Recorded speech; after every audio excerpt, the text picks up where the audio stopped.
Hey, I'm Daniel from Similarweb.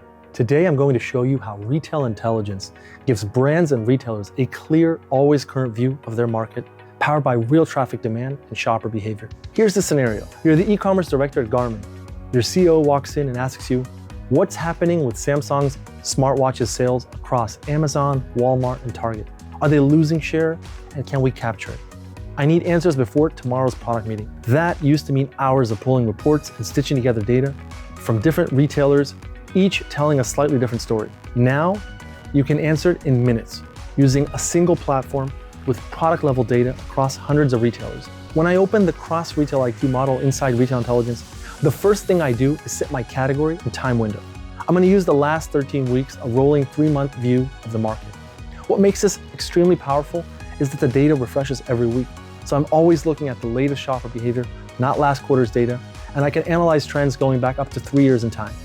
That's what makes this genuinely actionable. Right away, I can get a clear picture of my market share across retailers, which channels are growing, and which competitors are gaining momentum or falling behind. And if we scroll down to the bottom of the page, we can see exactly which products, the SKUs that are capturing demand, and where competitors are leaving gaps that you can fill. Here's where it gets interesting for Garmin. Apple Watch Series 8 is up 70% year over year. Meanwhile, Samsung's Galaxy Watch 7 is down 40%. That demand has to go somewhere. And the question is, can Garmin win it? With a single filter, I can break down exactly which products a competitor such as Apple or Samsung is getting the most views for, and based on that, which search term they're using. That gives Garmin immediate visibility into where competitor demand is rising and where new opportunities are opening up. So now we know what's happening and why. The next question is, where's the market opening up and how can Garmin act on it today? This is where the keyword opportunity matrix comes in. Think of it as a live map of shopper intent. It shows you exactly where demand is growing and which keywords Garmin still has room to win share for. What we're seeing here are non-branded search terms, but not necessarily committed to a specific brand.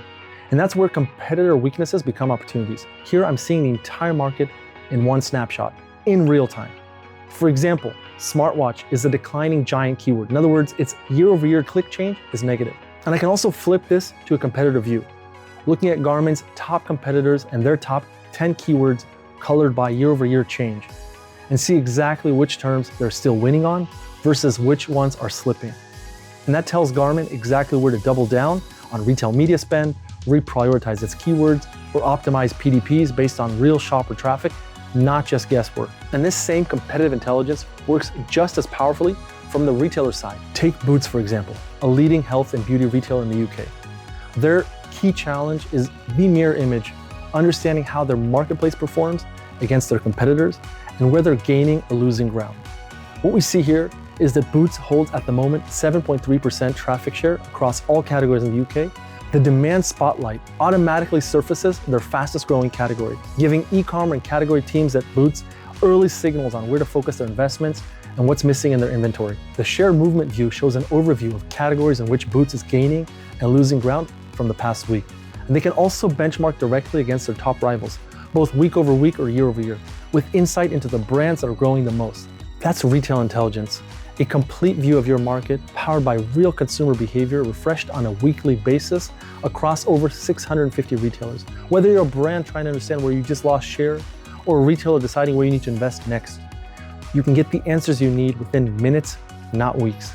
So the next time your CEO walks in with the high stakes question, you already know exactly where you need to look.